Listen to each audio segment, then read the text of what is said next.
드디어 이제 저희가 7교회 첫 순서를 가지게 되었습니다. 에베소 교회부터 이제 라오디게아까지 이제 7교회를 살피게 될 건데요. 아마 이 내용을 살피시면서 대부분은 들었던 내용들이실 거예요. 그리고 이 교회에 대한 이야기는 워낙 많이 설교했던 내용인데, 그런데 오늘 이야기를 나누면서 들어보지 못했던 이야기가 몇 가지가 좀 나올 수도 있습니다. 물론 들으셨다면 그 설교하셨던 분은 정말 본문에 대해서 굉장히 깊이 고민하셨던 분이라는 생각이 들고요.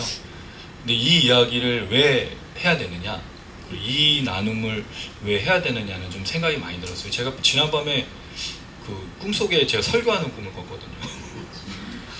근데 그 설교가 별로 이렇게 너무 힘든 설교였어요. 오늘 설교를 마치면서 너무 힘든 설교가 돼서 얼마나 제가 이 스트레스를 받고 있는지 설교에 대해서 기도하면서 이게 무슨 뜻인가 막 그런 생각을 했는데, 그만큼 설교라는 게 쉬운 일이 아니기 때문에 다시 한번 책임감을 좀 느끼는데, 그런데 오늘 이 에베소 교회 이야기들을 하면서 몇 가지 질문을 좀 던져보고 시작하고 싶습니다. 왜 하필이면 에베소 교회냐는 거예요.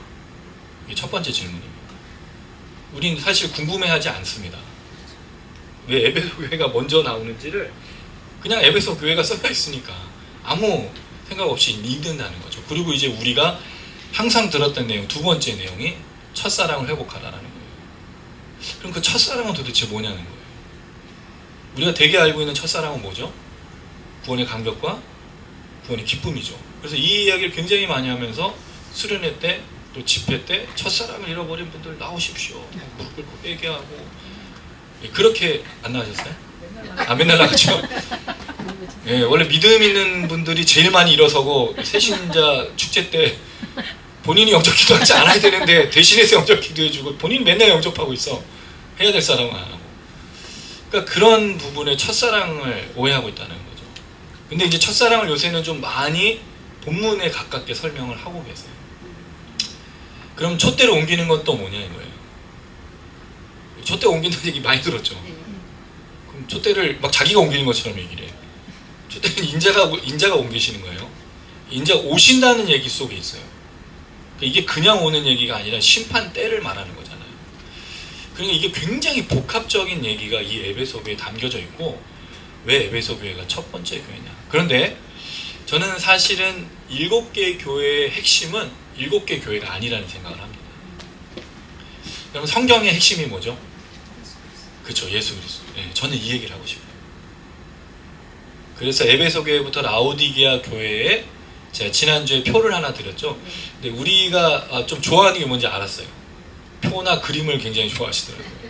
표가 올라가는 날은 많은 분들이 클릭을 하시면서 글은 안 읽고 표를 보는 거죠. 저는 이해가 돼요. 나쁘다는 생각이 아니라, 왜냐면 뭔가 일목요연하게 보여지는 게 필요한 시대니까. 설명을 듣기는 좀 어려운 시대가 됐어요. 그래서 애들이 이 쇼츠를 많이 보죠. 여러분도 쇼츠 좀 보시죠. 그리고 집중력도 떨어지는 데다가 이해를 하는 게 아니에요.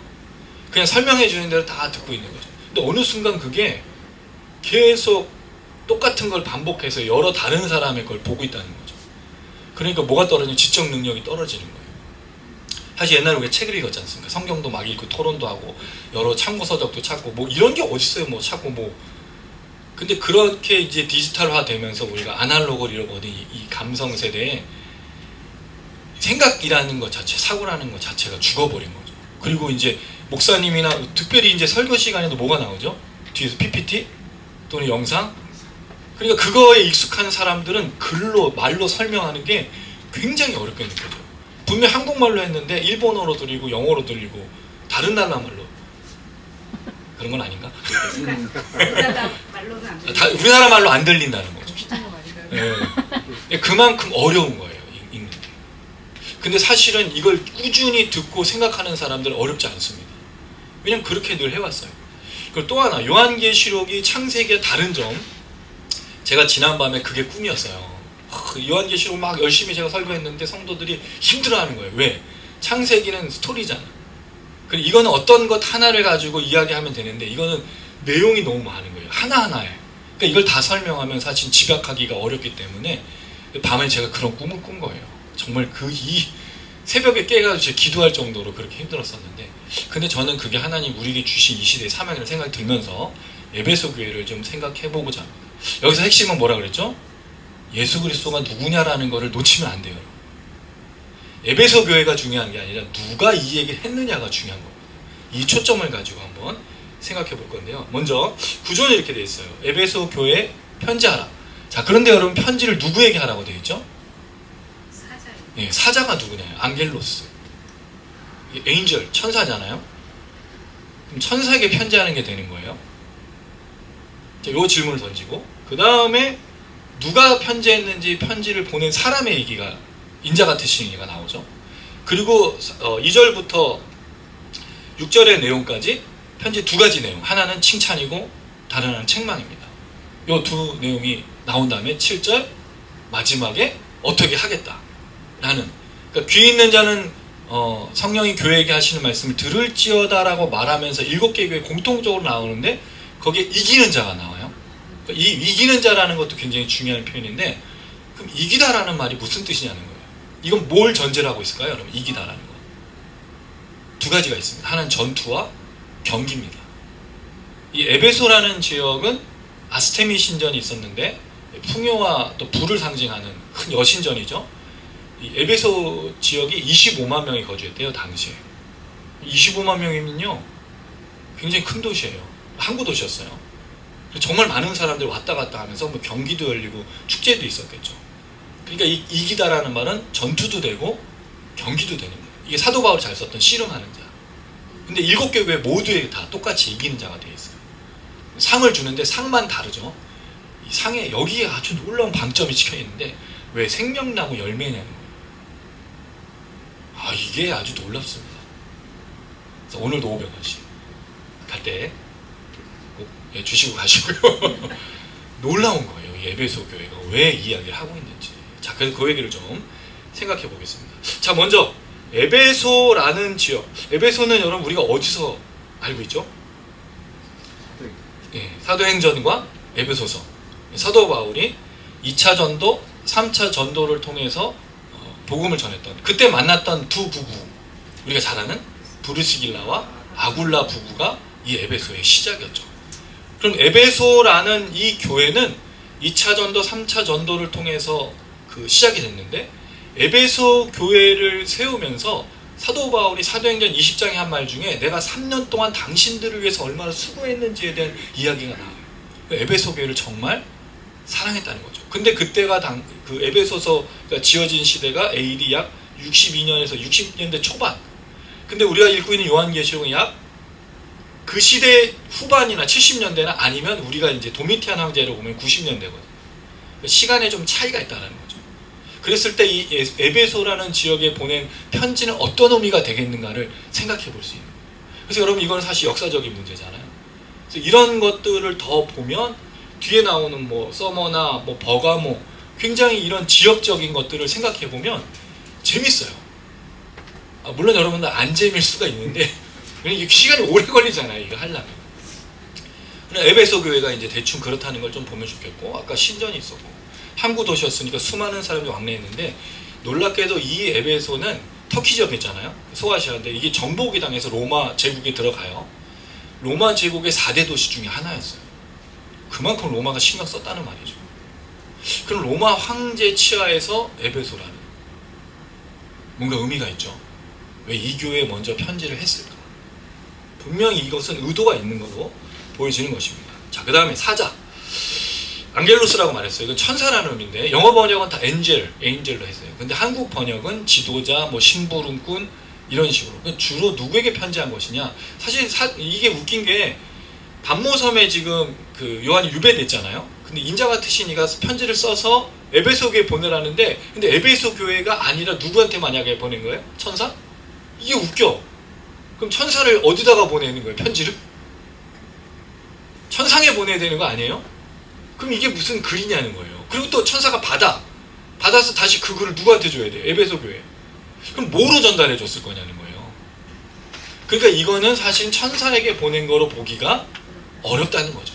그래서 구분을 좀 할 필요가 있어요. 왜? 이어지는 표현에 오른손에 7뼈를 가져요. 자, 이건 여러분 어디 나왔죠? 1장 16절에 오른손에 7별. 그쵸? 그 다음에 1장 20절에 7별이 뭐죠? 7교회의 사자. 그럼 또 이 사자는 뭐냐는 거예요. 그래서 이 7별을 붙드시는 것과 에베소 교회 사자는 구분할 필요가 있다. 에베소 교회 사자들은 지도자나 또는 심부름꾼이나 전령이나 에베소 교회의 핵심적인 어떤 사람들에 대한 얘기로 보는 게 좋겠고, 7별은 천사로 보는 게 더 좋겠다. 그랬을 때 예수님께서 뭘 하시냐면 7별을 붙들어서 진노의 심판도 쏟으시고 모든 화와 상과 복을 주시는 그런 천사를 부리시는 그런 모습으로 또 등장하는 것과 더불어 지도자도 생각할 수 있는데, 일단 사자와 7교회 사자는 조금 구분해 놓는 게 좋지 않겠는가 그런 생각이 듭니다. 자, 그리고 나서 편지하라고 말했는데 사실 편지가 아니라 글을 쓰라라는 겁니다. 근데 인자 같은 신이가 에베소 교회에 내가 이렇게 말할 테니까 네가 기록을 하라는 거죠. 그리고 요한은 자기가 기록한 걸 전달하는 거지 원했던 걸 쓰는 게 아닌 겁니다. 그는 그저 기록하는 사람일 뿐인 거예요. 누가 말하고 있는 거죠? 실제로는 인자 같으신 이가 예수 그리스도께서 교회에게 말씀하시는 거예요. 근데 이거를 7절에는 누가 말하는 거로 되어 있죠? 성령이에요. 그럼 전달자가 누구냐는 거예요. 요한이 기록하고 있지만 실제적인 전달자는 성령인 겁니다. 그래서 우리에게 성령이 중요해요. 이 말씀을 읽을 때 성령의 작용과 성령의 역사가 없이는 듣기가 어려워요. 이걸 만약에 여러분 글로 읽는다고 생각해보세요. 제가 페이스북에 이제 친구분 중에 그 어떤 건축하시는 분이 있는데 굉장히 박식하시는 분이에요. 근데 이분이 이제 어떤 분의 책을 소개하면서 올렸는데, 그 사람은 과학자인데 과학으로 지적 증명을 하다가 신을 만난 거예요. 근데 그 신을 만난 것이지 믿음으로 구한 게 아닌 거예요. 믿음이 있어야만 구원받죠. 지적 추구를 한다고 하나님을 안다고 해서 그거는 믿음이라고 볼 수는 없는 거예요. 아무리 성경을 열심히 읽고 무언가 지적 깨달음이 있어도 그건 믿음이 아닌 거예요. 여기 뭐가 역사해야 되죠? 성령께서.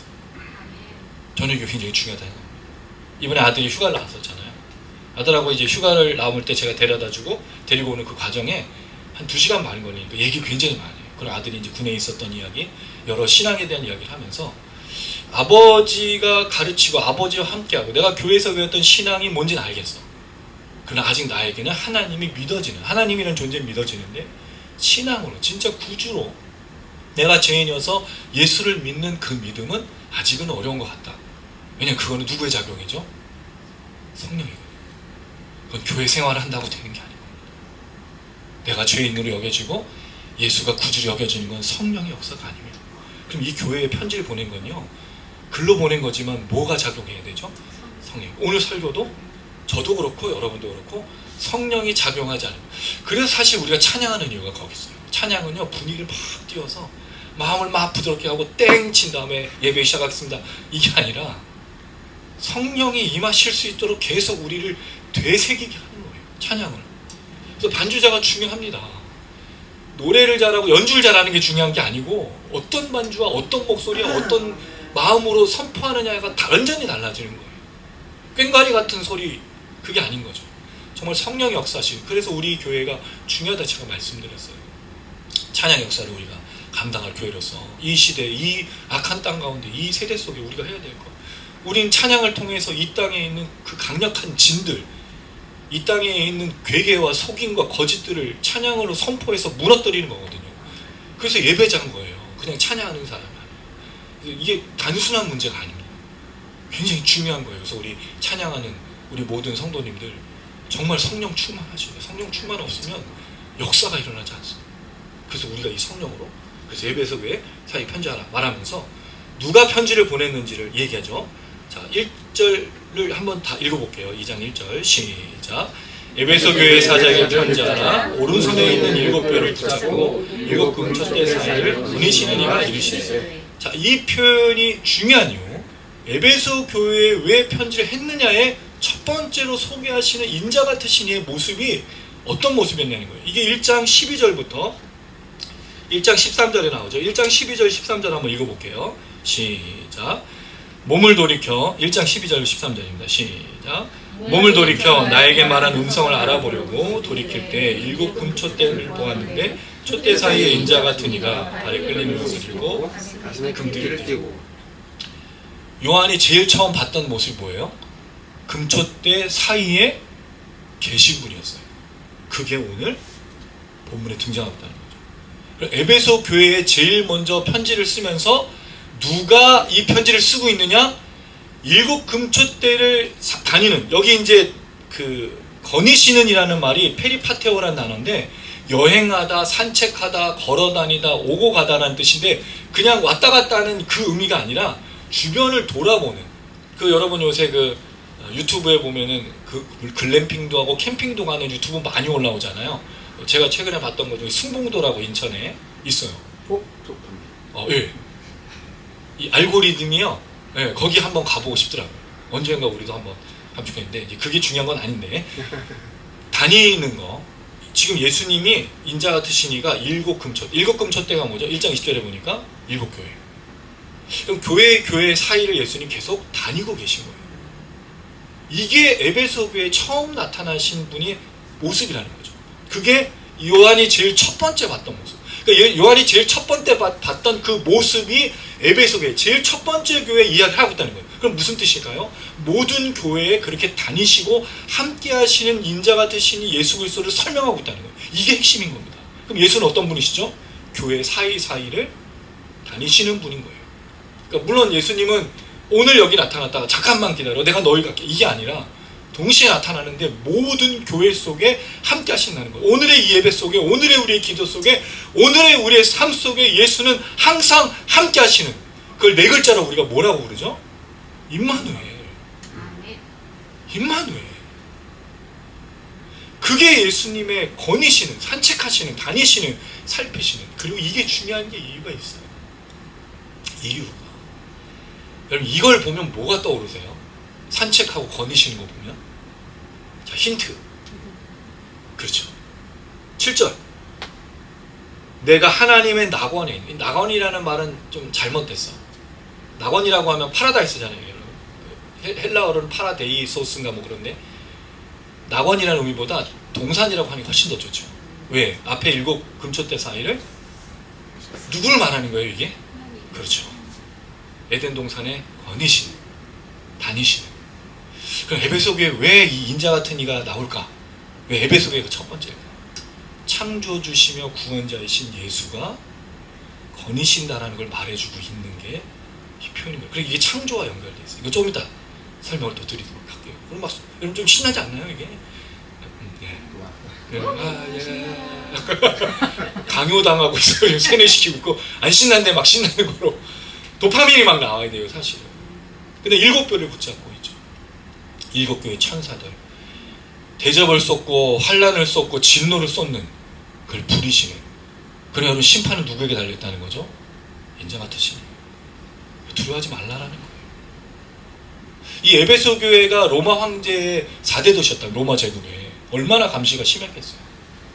얼마나 집중했겠어요. 얼마나 많은 군대가 여기 있었겠어요. 그리고 얼마나 많은 정치인과 권력자들이 모여 있었겠습니까. 그런 데서 신앙생활하고 버티고 견디고 있는 게 쉬운 일이었겠습니까. 그러니 7뼈를 붙잡고 천사를 붙잡고 심판과 모든 걸 붙잡고 있는 그 인자 같으시니, 그리고 교회마다 항상 다니시는 이가 말씀하신다는 거예요. 내가 말한다는 거예요. 내가 이야기한다는 거예요. 여러분 많은 사람들이 이야기를 해요. 막 자기 얘기를 주장해요. 근데 여러분 누가 이기죠? 그 이야기에서? 목소리 큰 사람이요? 아니죠. 권력자죠. 권력과 힘을 가진 사람이 한마디 하면 다 수그러드는 거 아니에요? 근데 이 세상의 모든 소리를 잠재울 수 있는 유일한 권력이 누구냐는 거예요. 예수 그리스도. 그가 말하시면 다 잠잠해지는 거죠. 여러분 이게 찬양 아닙니까? 그가 말하시면 잠잠해지리라. 이게 바로 인자 같으신 예수 그리스도의 역사라는 거예요. 그걸 지금 먼저 에베소 교회에 던져주고 있죠. 이유가 있습니다. 그 다음에 2절부터 6절까지 이들의 그 칭찬, 또 책망, 또 회개, 어떻게 하면 그 이 상을 받을 수 있는가라는 이 4가지 것이 나오고 있는데, 첫 번째 2절을 한번 읽어볼게요. 2절입니다. 시작. 내가 내 행위와 수고와 내 인내를 알고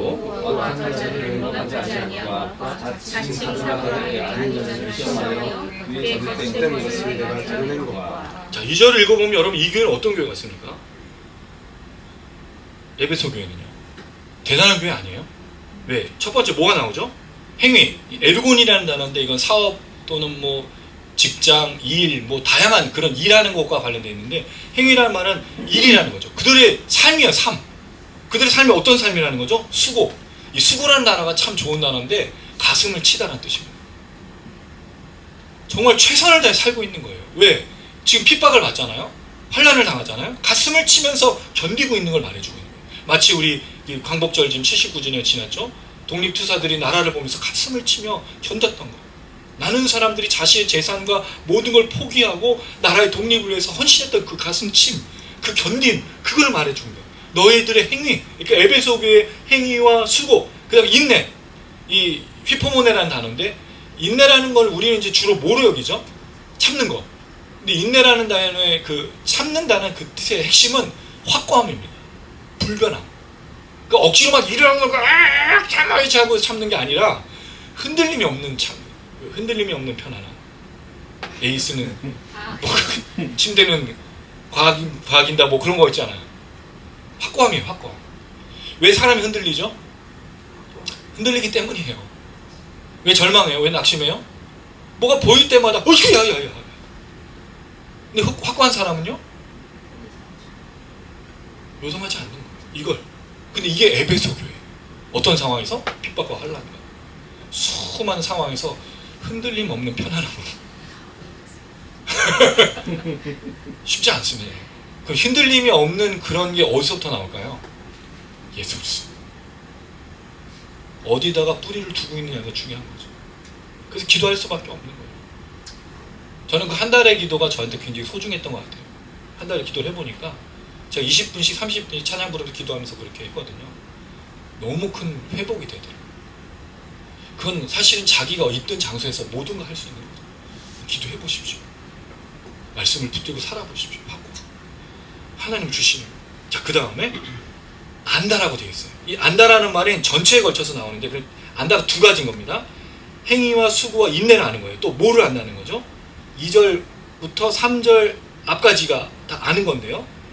악한 자들을 용납하지 않아. 카코스라는 단어인데 사악하다, 나쁘다, 악하다라는 뜻이에요. 악한 자들을 용납하지 않았다. 이 용납하다라는 말은 사실 용납하고 뭐 허용하는 게 아니에요.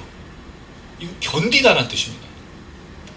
이게 어디 나오는 거냐면 3절에 내가 참고 내 이름을 위하여 견디고 있죠. 이 단어와 용납하다는 단어가 같은 단어예요.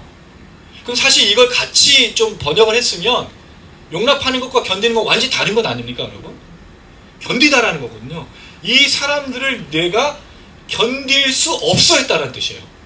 정확하게 직역을 하면. 그러니까 악한 자들을 보면 참을 수가 없는 거예요. 무슨 얘기인지 알겠죠, 여러분? 분노가 일어나는 거예요. 사악한 짓, 나쁜 짓, 더러운 짓, 하나님의 뜻을 따르지 않는 걸 보면 분노가 일어나고 증오가 일어나고 화가 일어나는 에베소 교회 성도였던 거예요. 그 악을 용납하지 않는 거죠. 어디 안에? 교회 안에. 이걸 잘 볼 수 있는 게 뭐냐면 6절이에요. 오직 내게 이것이 있으니 내가 니골라당의 행위를 미워하는다. 니골라당은 조금 이따 설명을 드릴 건데 니골라당이라는 행위를 미워했다라는 말은 혐오하다, 증오하다는 거예요. 아주 싫어하는 거예요. 이들은 악의 어떤 1.1획이라도 너무 싫어하는 거예요. 증오하는 거예요. 그럼 이 교회는 어떤 교회죠? 믿음이 바른 교회죠. 왜냐하면 행위가 있죠. 수고가 있어요. 가슴을 치면서 분개를 해요. 인내가 있습니다. 믿음을 지키기 위해서 인내가 있어요. 그리고 악한 자가 교회에 있는 걸 참지 못해. 그럼 모든 성도들이 바른 믿음과 신앙으로 살기 위해서 애쓰고 있다는 걸 알 수 있어요. 자, 그리고 나서 자칭 사도라. 이 자칭이라는 말은 없는 단어고 스스로 사도라 여기는 자들인 거예요. 스스로 사도라고 여긴 게 무슨 뜻이죠? 교회의 권위를 본인이 내세우는 거예요. 자기가 사도라고 이야기하는데 근데 이런 사람들을 인정하지 않았어요. 뭐 하죠? 시험해요. 시험하다는 말은 그 시도하다, 유혹하다. 유혹하다는 뜻도 있어요. 이거 왜 그 마귀가 유혹하듯이 밝혀내기 위해서 하는 거죠. 그 뒤에 있는 표현까지 보면 거짓된 것을. 그러니까 사도라는 사람이 뭘 갖고 있어요? 이 거짓된 것이란 말은 속이는 거짓된 사악한 뜻을 갖고 있어요. 이게 사도의 특징이었던 거예요. 가짜. 누굴 닮아있습니까, 여러분? 사단 마귀 특징 아니에요? 그러니까 악한 게 나쁜 짓 하고 뭐 못된 짓 하는 게 악한 게 아니라 지금 이 시대에는 뭐가 악한 거예요? 속이는 거예요. 거짓말. 딱 종말의 모습 아닙니까? 그 사람을 알 수가 없어. 겉으로 보면. 그 나중에 알고 봤더니 뭐죠? 속이는 자, 4층 사도. 누구예요? 이단 사이비. 지금 있는 모든 교주와 같은, 지금 있는 많은 교회의 모든 사람들의 모습들이 속이고 거짓돼요. 진실은 어디 드러나죠? 그 삶이잖아요. 삶이 없는, 말로만 선포하는, 또는 착복하고 억압하고 압제하는 그들의 삶의 모습 속에, 그러니까 거짓. 근데 에베소 교회가 어떤 교회예요? 이걸 밝혀냈어. 사도라는 사람들이 말하는 거를 시험에서 밝혀내기가 쉽나요? 이 휴리스코라는 단어인데 찾아내다, 만나다 이란 뜻이에요. 그럼 여러분 발견하려고 얼마나 애썼겠어요? 추적한 거죠. 추적 60분. 땅땅땅땅땅땅땅. 그것이 알고 싶다. 이렇게 한 거예요, 이 사람들이. 얼마나 믿음에 투철했겠습니까? 얼마나 이걸 이야기하기 위해서, 얼마나 이거를 찾기 위해서, 이 거짓된 것들을 밝혀내기 위해서 투철했다는 거죠. 그럼 에베소 교회 성도들은 어떤 사람인가요?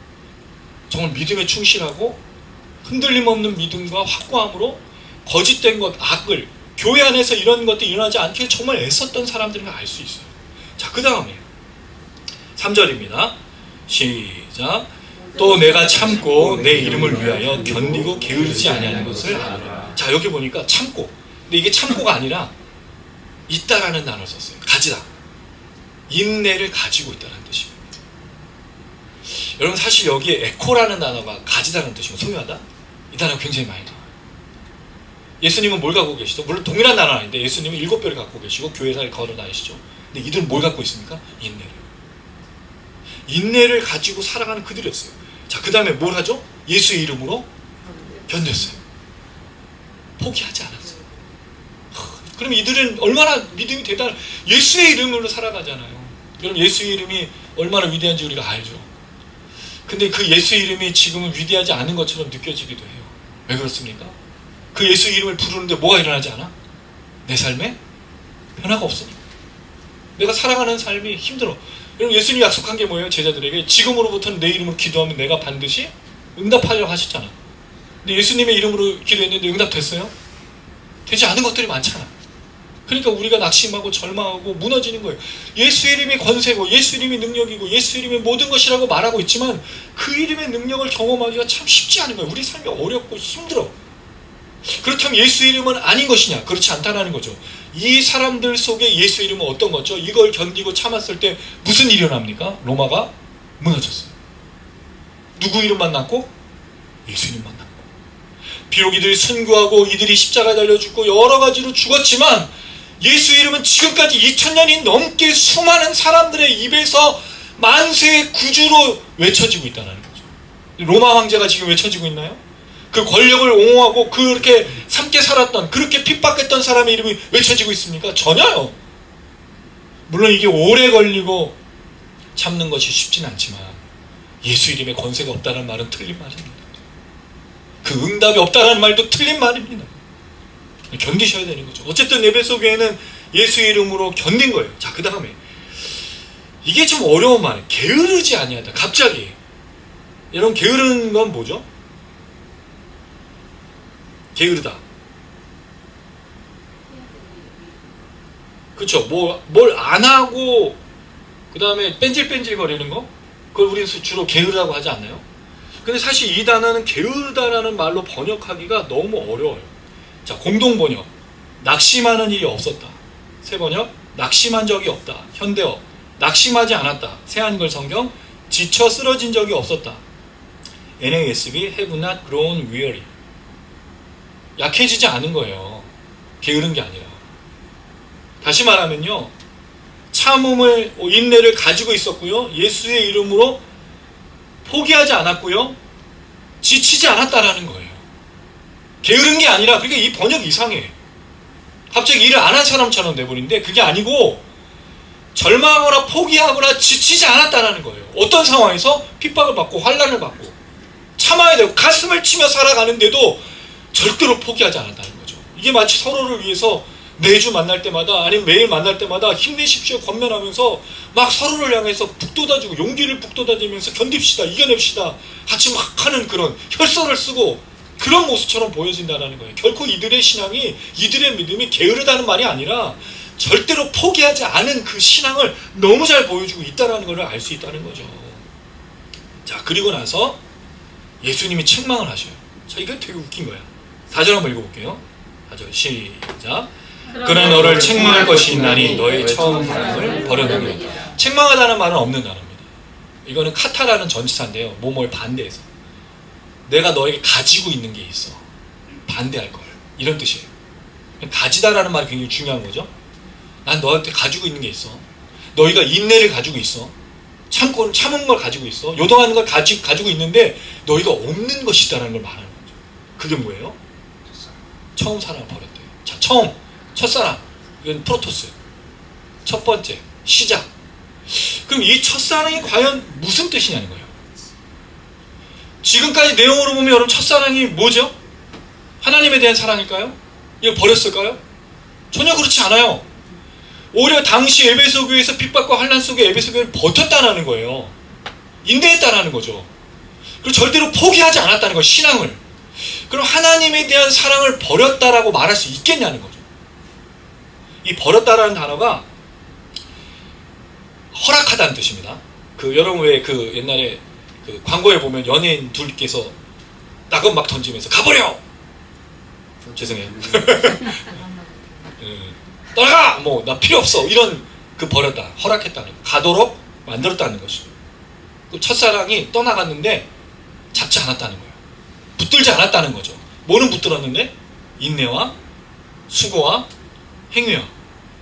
그럼 이 첫사랑이 과연 뭐냐라는 거예요. 하나님에 대한 사랑일까요? 그럴 수 없다라는 거죠. 구원에 대한 사랑일까요?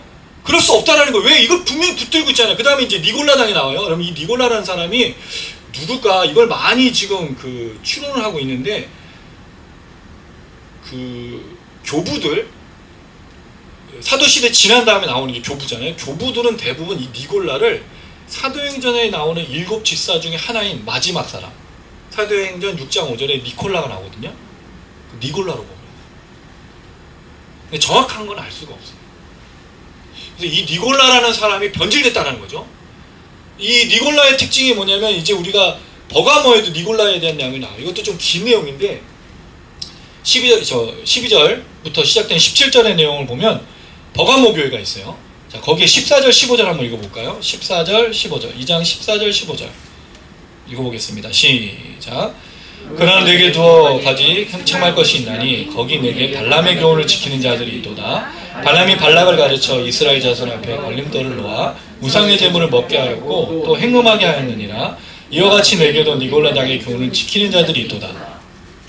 자, 버가모 교회하고 에베소 교회 다른 점은 버가모 교회는 니골라 당의 교훈을 지키는 자들이 있었는데 에베소 교회는 없다는 거예요. 정말 순수한 신앙을 지켰다는 거예요.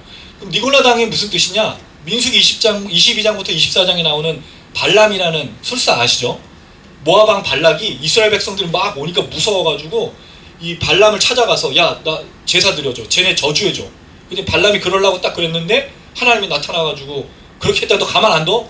몇 번에 걸쳐서 한 다음에 나귀가 3번 때리잖아요. 발람. 그러니까 자기가 맞다가 왜 자꾸 날 때리냐고. 실제 민수기에 나오는 내용이잖아요. 그게. 하도 맞다가 왜 그만 좀 때리시라고. 난 당신이하고 함께 했던 그 나귀라고 막 말하면서 하나님의 뜻이라고 나귀가 얘기하는 거. 근데 나중에 하나님 눈을 밝혀서 여호와의 사자가 발람에게 보여지지 않습니까? 그리고 나서 근데 제사를 드려줘요. 발람이. 근데 그 제사는 저주하는 제사는 아닌 거죠. 근데 이 발람 때문에 제사가 드려졌고 또 행음이 일어났다고 그랬는데 아마 이게 민수기에 나오는 비나스 알죠 여러분? 창으로 찔러 죽였던 그 행음? 이걸 연결해서 보는 건데 실제로 발람이 그런 건 아닙니다만 니골라당의 그런 행음하고 우상제물을 먹는 것. 아마 니골라당 뒤에는 또 이세벨이 나와요. 니골라당과 이세벨이 뭘 주장했냐면 당시 우상제물 먹는 거에 전혀 문제가 없다고 말한 것처럼 보입니다. 사도 바울이 얘기했잖아요. 제사 음식 먹어도 상관없다. 누구 때문에 먹지 말라 그랬죠? 믿음이 약한 자에게서. 근데 이때는 아마 그냥 음식점을 먹으면서 전혀 꺼리낌이 없었던 것 같아요. 그럼 행음하다는 문제가 뭐냐? 당시에 신전에 있었던 창기를 얘기하는데 그거보다 니골라당의 가장 큰 특징 중에 하나가 영지주의입니다. 그노시죠. 영지주의가 뭐죠? 누구보다 큰 지식을 갖고 있는 깨달음을 가진 자라는 뜻이거든요. 그러니까 자기들이 모든 지식을 해탈하고 깨닫고 있어. 그러니까 우리를 따라. 근데 그게 주장한 게 뭐냐면 박옥수의 구원파처럼 구원받은 사람은 이제 아무 죄를 져도 상관이 없다는 뜻이에요. 그러니까 행음, 지식. 근데 여러분 이게 사단의 특징 아니에요? 사탄이 여자를 꼬실 때 뭐라고 꼬셨죠? 이거 먹으면 누구처럼 돼? 이 얘기. 그러니까 니골라당이 뭘 꼬신 거예요? 우리의 가르침을 받으면 하나님을 더 잘할 수 있어. 그러니까 영적 간음을 저지르게 한 거죠. 이 지식적 간음을 저지르게 한 거예요. 그게 행음이라고 보여진다는 거예요. 이건 다른 학자들이 얘기하는 거에 제가 좀 더 얹은 건데 어쨌든 이 니골라당을 미워했어. 그러면요, 에베소 교회는 절대로 신앙이 부족하거나 모자란 곳이 아니에요. 하나님을 향한 신앙과 믿음이 없는 곳이 아닙니다. 왜냐면 인내하고 참고 견뎠잖아. 누구보다 니골라당까지 미워했다니까요, 여러분. 버가모 교회는 그걸 따라가는 이런 여러 교회들이 있는데 안 했다는 말이에요. 증오했잖아요. 그럼 이 사람들이 처음 사랑을 버렸다는 말, 처음 사랑을 가게 만들었다는 말은 그게 아닌 것처럼 보여진다는 거죠. 그래서 이걸 위해서 여러분 우리가 두 가지 작업을 해야 되는데, 한 가지는 요한계시록 안에서 이 에베소 교회 안에서의 어떤 문제가 과연 첫사랑이었는가를 규명해내야 되고, 두 번째는 다른 본문에서 이것을 찾을 수 있는가 하는 겁니다. 여러분, 첫사랑이 대충 그러니까 뭐처럼 사실 느껴지세요? 이렇게 얘기했을 때 교회에는 두 가지 사랑이 있잖아요. 하나님 사랑, 그게 십자가잖아요. 예수님이 강조하신 건 이웃사랑, 형제사랑. 예전에 교회 우리 어머니도 이제 아시는 분인데 지금 장로님 대신 형사, 경찰 하셨던 분이 있어요. 그분이 저한테 한 얘기가 있어요. 모든 사람이 다 도둑놈처럼 보여요. 형사를 하니까 취조하잖아요. 뭔가 하면 나쁜 놈인 거예요. 무슨 뜻인지 알겠죠? 여러분? 신천지가 한참 교회를 흔들어 놨을 때, 지금도 그렇지만 새로운 사람 보면 우리 뭐 어떻게 보죠? 환영합니다, 환영합니다가 아니죠. 자, 이 에베소 교회가 어떤 삶을 살았는지 아시겠죠? 핍박과 압제 속에 그 신앙과 믿음을 지키기 정말 애썼을 거예요. 그 교회 안에 있는 악을 제거하기 위해서 얼마나 모진 짓을 했겠어요. 악을 제거하고 니골라당 증오하고 혐오하니까 관련된 사람이라면 가만 안 뒀겠죠. 뭐가 사라지는 거죠? 사랑이 사라지는 거예요. 근데 명분은 충분하잖아. 누구를 사랑해요? 하나님 사랑한다고 하면서 형제들을 미워하기 시작하는 거죠. 이게 소름 돋는 일이에요. 그래서 교회에 징계와 견책과 이런 것들을 많이 하는 교회들이 있어요. 소송 가죠. 소송이 많은 교회가 행복합니까? 절대로 평안할 수가 없죠. 갈라져서 예배 시간에도 멱살 잡고 싸우고 막 끌어내고 난리 부르스를 부리지 않나요? 그게 교회의 모습이 된 거예요. 이게 그러니까 어떻게 보면 에베소 교회의 가장 큰 문제는 하나님을 너무너무 사랑한 것까지는 좋았어요. 그 당시에 이 신앙과 믿음을 지키기 위해서, 핍박을 지키기 위해서 콧물이 많이 나고 있네요, 그죠? 도저히 참을 수가 없어서. 네. 한쪽만. 한쪽, 그렇죠. 저 알잖아요. 한쪽 말하는 거. 네. 에베소 교회가 어떤 교회인지 아시겠죠? 갈라서 싸우는 거예요. 치고받고 싸우고 욕하며, 너 그거지, 너 그거지, 너 신천지 아니야, 너 이단 아니야, 너 지금 이걸 따라했지, 저걸 따라했지, 너 믿음이 이상해. 이런 교회가 돼요. 무슨 찬양이 있겠어요? 무슨 기도가 있겠습니까? 무슨 기도를 하겠습니까? 기도할 때 어떤 기도하죠? 대적 기도를 하는 거예요. 저 인간들을 죽여주시고 없애주시고. 저는 그런 교회를 많이 봤고 그런 교회에 있었어요. 마음이 여러분 평안할 수가 없어요. 무슨 형제사를, 왜 이런 얘기를 하면 마음에 소문 다 돌아. 하지도 않은 말을 얹어가지고 그런 사람이 되어 있는, 이게 얼마나 무서웠을까. 이게 아마 이들의 모습이지 않았을까라고 추정하는 겁니다. 그 다음에 에베소, 사도 바울이 쓴 에베소서를 보면 두 가지 내용이에요. 하나는 기대, 다른 하나는 연합입니다. 에베소서를 잘 읽어보면 많이 나오는 내용이 연합이에요. 거기 중요한 교회의 모습이 있죠. 에베소서 2장에 너희가 은혜로 말미암아 믿음으로 구원을 받았다고 말한 다음에 이방인이었고 유대인이었던 너희가 어떻게 하나가 되었느냐, 막힌 담을 주께서 허물어 주셔서 하나가 되게 한 교회의 역사를 얘기해요. 우리가 어떻게 교인 되었냐? 예수의 피 때문에 하나가 됐어. 전에는 가까이 할 수 없던 사람이 함께 예배드리고 함께 사랑하는 형제가 된 것이야. 그리고 나서 성령의 충만함을 따라 에베소서에서 강조하는 게 뭐죠? 아내와 남편의 복종과 사랑, 종과 상전, 부모와 자녀, 이 사회 속에서의 서로 사랑하는 것에 대해서 굉장히 많이 강조하고 있어요. 에베소 연합. 아마도 이 에베소 교회가 시간이 지금 좀 차이가 있겠지만 이 믿음의 선한 싸움을 싸운다고 하다가 결국은 가장 중요한 형제의 사랑을 놓쳐버린 것은 아닌가. 이 혹독한 시절에 마음을 그렇게 하다가 사랑을 잃어버린 건 아닌가 라는 생각이 드는 겁니다. 자, 그랬을 때 5절 읽어보겠습니다. 5절입니다. 시작.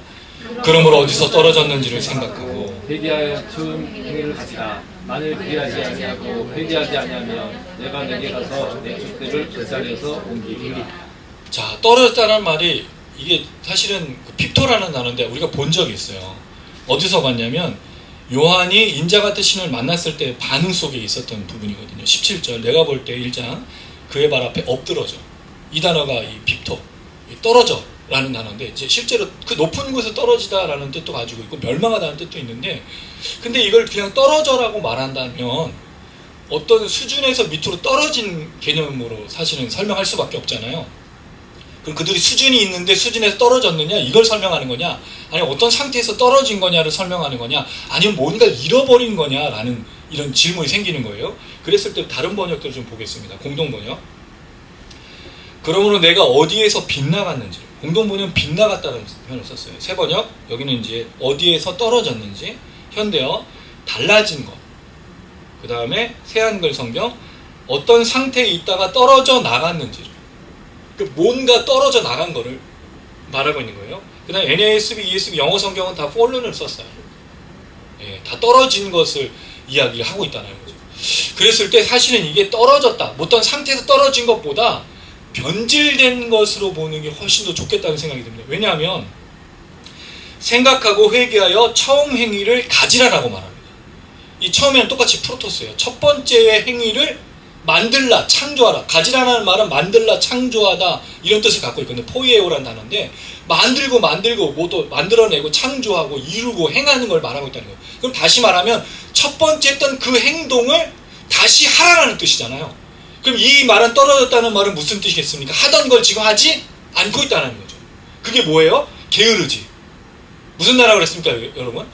게으르다가 아니라 지치지 않는다는 뜻을 했죠. 그냥 뭔가를 하다가 이제 지쳐버린 거예요. 왜 지쳤어요? 하나님을 사랑하고 이런 이단과 모든 것과 싸우다 보니, 여기에 애쓰다 보니 형제 사랑하는 것을 포기한 거예요. 이건 내려버린 거죠. 뭐만 초점을 맞춘 거예요? 싸우는 거, 전투와 경쟁과 이기는 것에. 그러다 보니 형제를 돌보고 사랑하는 걸 포기해버린 거예요. 이건 내버린 거예요. 그러니까 다시 처음 했던, 왜냐하면 하나님 사랑과 이웃 사랑은 동일한 거니까 같이 하라는 거죠. 여러분 맞습니다. 하나님의 십자가, 우리에게 주신 예수 그리스도의 십자가는 위와 아래로 되어 있어요. 하나님과 우리와의 화목, 이웃과 우리와의 화목인 거예요. 여러분 이걸 놓치면 안 되는 거예요. 우리가 예수를 믿으면 이미 이웃과 화해한 겁니다. 우리가 그 사람 용서하든 용서하지 않든 화해 역사는 있는 거예요. 용서할 때 그것을 구체적으로 경험하는 거지, 우리가 죄를 고백할 때 그걸 경험하듯이 화해가 일어난 겁니다. 그럼 사랑은 이미 있는 거예요, 십자가 안에서. 할렐루야. 그럴 때 하나님을 향한 사랑 우리가 너무 많이 얘기했어요. 이런 얘기 들어보셨죠? 하나님에 대해서 열심을 다해서 봉사하고 헌신하고 예배드리고 기도하면 나머지는 다 알아서 해줄 거야. 들어오시지 않았어요, 여러분? 다 알아서 해주긴 뭘 다 알아서 해주세요. 다 알아서 해준다고 하는 건 약속 그거밖에 없죠. 일용할 양식밖에 없어요. 나머지는 다 알아서 하라는 주가 한 번도 없습니다. 성경이 거짓말한 거예요. 우리에게. 누가? 목사들이. 하나님 사랑, 이웃 사랑. 이걸 하면 이게 자연적으로 된다라고 한 적이 한 번도 없다고요, 성경은. 예수님조차도 우리 명령했죠. 근데 우리는 이걸만 하면 다 자녀가 알아서 큰 게 아니에요. 혹독하게 큰 거예요, 그 본인들이. 근데 그걸 못 견딘 친구들은 PK, MK 어떻게 되는지 아시죠? 하나님만 섬긴다고 되는 게 아닌 겁니다. 하나님 섬긴다고 하면 직장을 내팽겨쳐요? 일을 내팽겨쳐요? 아무것도 안 돌본다고요? 거짓말입니다. 그건 있을 수 없는 거예요. 성경적이지 않은 거예요. 에베소 교회가 지금 그런 거죠. 물론 이해는 됩니다. 왜? 이단과 싸워야 됐고, 로마 황제, 이 우상 숭배와 또 타협해서 싸워야 되는 이 모든 문화 속에서 믿음 지키고 가슴을 치며 게으르지 않고 지치지 않기 위해서 애쓴 건 수고한 건 이해가 되지만, 그러다 보니 형제의 사랑을 포기해버린 거예요. 감당할 능력이 없어진 거죠. 그랬을 때 예수님이 책망하시면서 반대하실 걸 가지고 있으시면서, 그러니까 사실 책망이라는 말은 혹독한 거지만 예수님은 책망한 게 아니에요. 나는 너에게 뭔가를 가지고 있어. 네가 붙들고 있는 그 인내와 수고의 그 놀라운 은혜가 있지만 또 하나 네가 없는 걸 내가 가지고 있어. 그건 형제 사랑이야. 이렇게 얘기하고 있는 거예요. 혹독하게 이 책망하면 이 나쁜 놈들하고 말하는 게 아니고, 책망이라는 단어가 아니고, 내가 너의 반대에서 가지고 있는 게 한 가지 있다. 너가 뭔가를 잃어버린 것 같아. 네가 뭔가를 빠뜨린 것 같아 라고 말해주고 계시다는 거죠.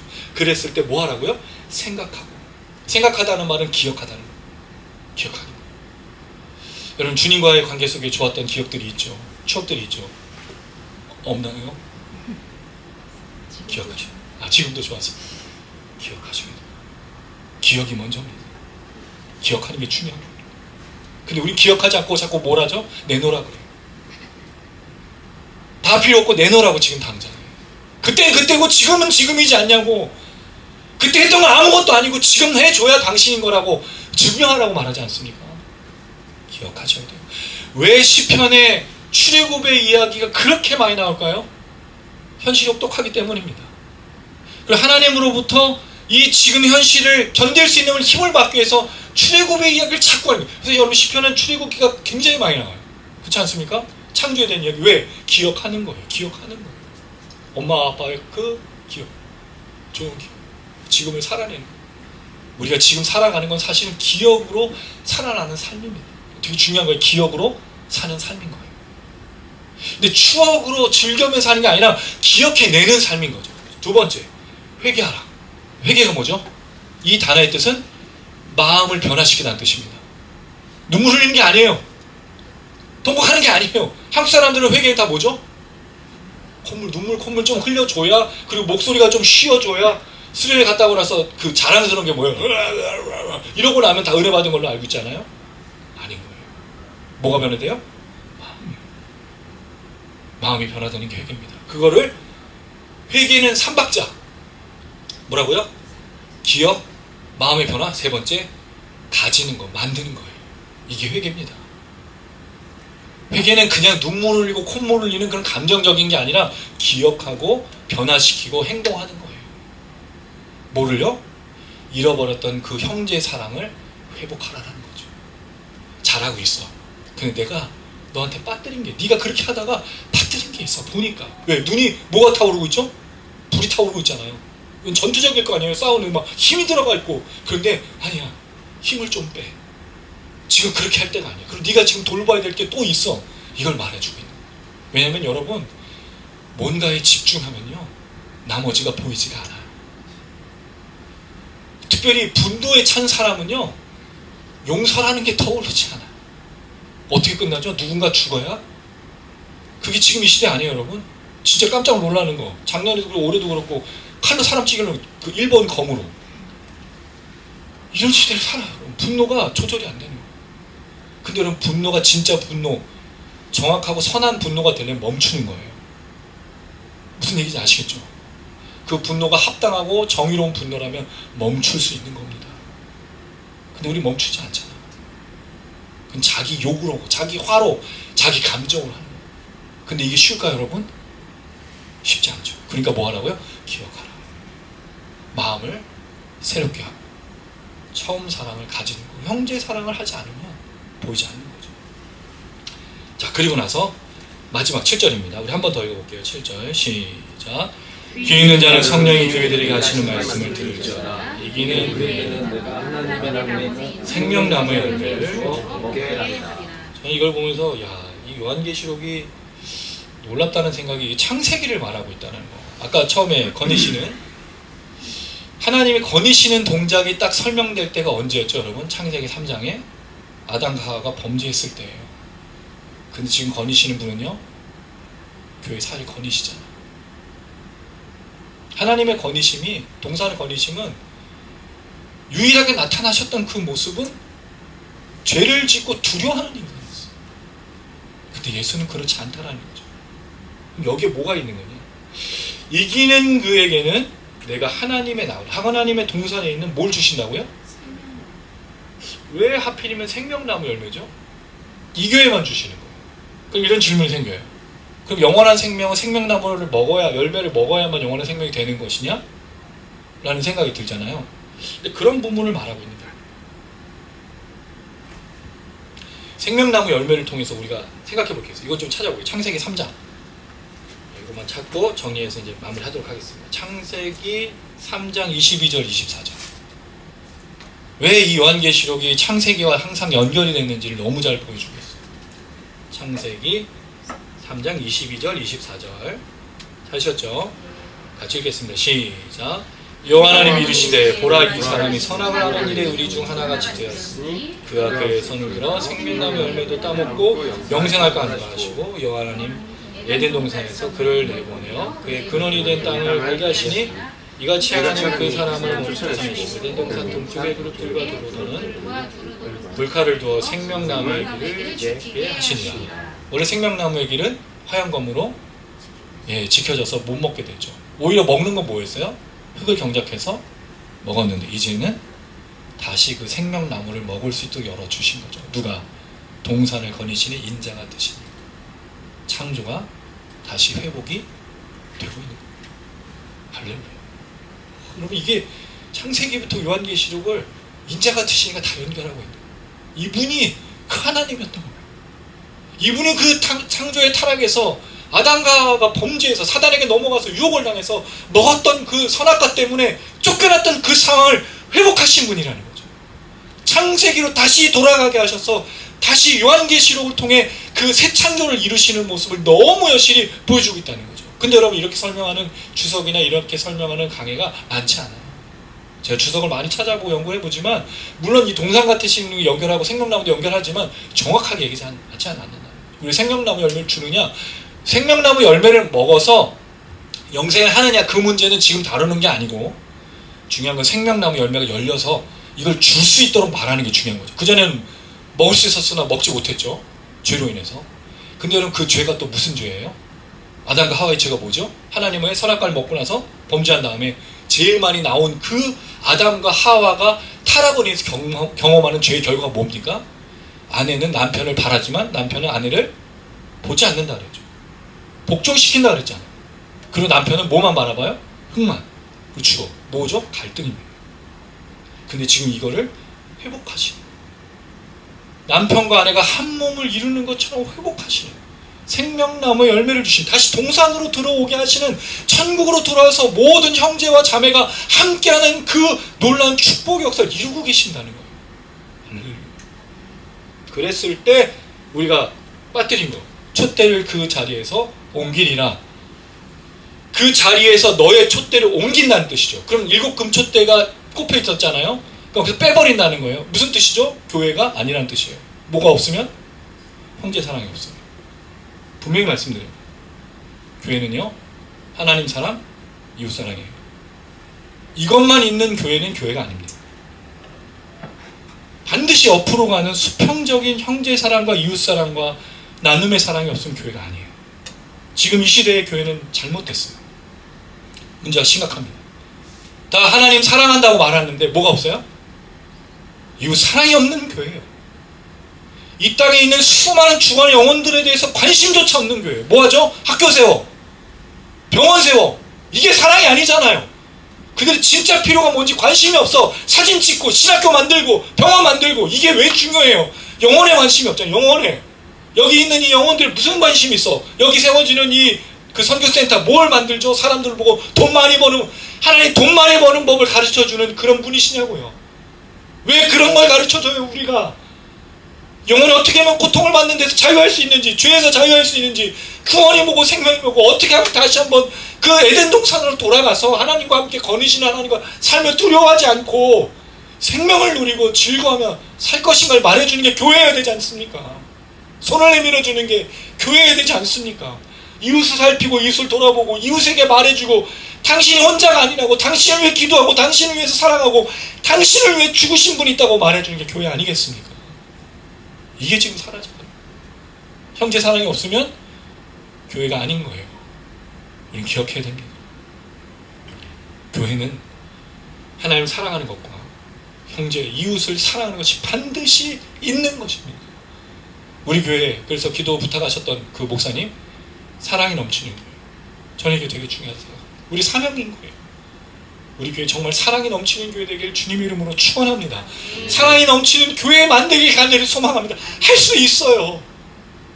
우리가 하는 게 아니고 에베소 교회에 인자 같으신 이가 7뼈를 붙잡고 7교회 다니시는 분이 회개하고 생각하고 처음 사랑을 가지면 역사하신다고 말했기 때문입니다.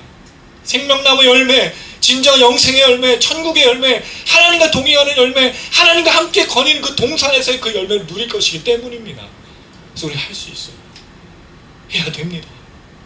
하셔야 돼요. 그런 교회 되길 소망합니다. 말씀을 맺겠습니다. 오늘 에베소 교회를 살펴봤어요.